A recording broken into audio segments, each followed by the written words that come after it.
মুক্তিকামী ছাত্র জনতা আমরা দেখতে পাচ্ছি যে আমাদের এই অভ্যুত্থান এবং বিপ্লবের পরেই দেশে অরাজকতা নাশকতা করছে ফ্যাসিস্ট এবং তাদের দোসররা।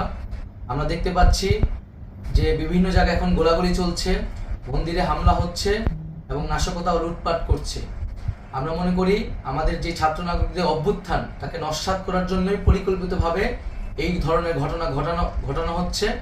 আমরা মুক্তিকামী ছাত্র জনতাকে সজাগ এবং সতর্ক থাকতে আহ্বান জানাচ্ছি এবং আমাদের যে অন্তর্বর্তীকালীন সরকার, আমরা সেই সরকারের যে প্রস্তাবনা 24 ঘন্টার সময় নিয়েছিলাম, জরুরি পরিস্থিতি মোতাবেক আমরা এখনই তার একটি রূপরেখা ঘোষণা করছি।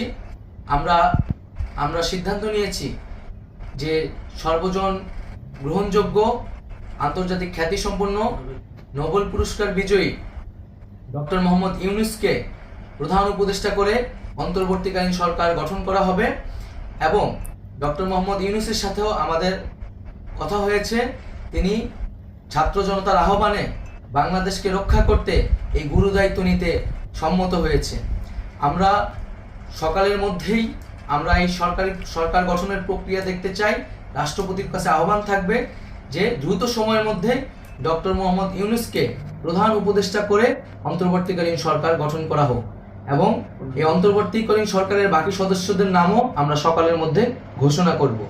প্রিয় বন্ধুগণ, দেশে যে অরাজকতা চলছে, মানুষের জীবনের নিরাপত্তাহীনতা চলছে, সেজন্য আমরা রাষ্ট্রপতির কাছে আহ্বান জানাচ্ছি দেশে আইন শৃঙ্খলা পরিবেশ ফিরিয়ে আনার জন্য দ্রুত সময়ের মধ্যে কার্যকর ব্যবস্থা নিতে হবে এবং আইন শৃঙ্খলা বাহিনীকে সহযোগিতা করার জন্য মুক্তিকামী ছাত্র জনতাও রাজপথে থাকবে এবং অন্তর্বর্তীকালীন সরকার গঠন না হওয়া পর্যন্ত মুক্তিকামী ছাত্র জনতাকে রাজপথে থেকে তাদের যে অভ্যুত্থান, সেই অভ্যুত্থানকে রক্ষা করতে হবে।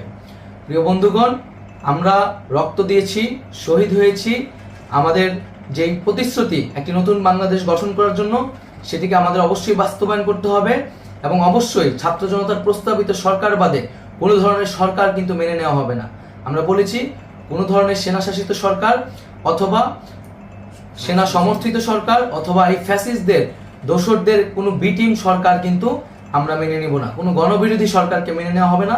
ছাত্র জনতার অভ্যুত্থানকারী যে প্রস্তাবিত সরকার, অন্তর্বর্তীকালীন সরকার, যেটা আমরা সিদ্ধান্ত উপনীত হয়েছি ডক্টর মোহাম্মদ ইউনূসকে প্রধান উপদেষ্টা করে এই সরকার গঠন করা হবে, সেই সরকারকেই বাস্তবায়ন করতে হবে অবিলম্বে।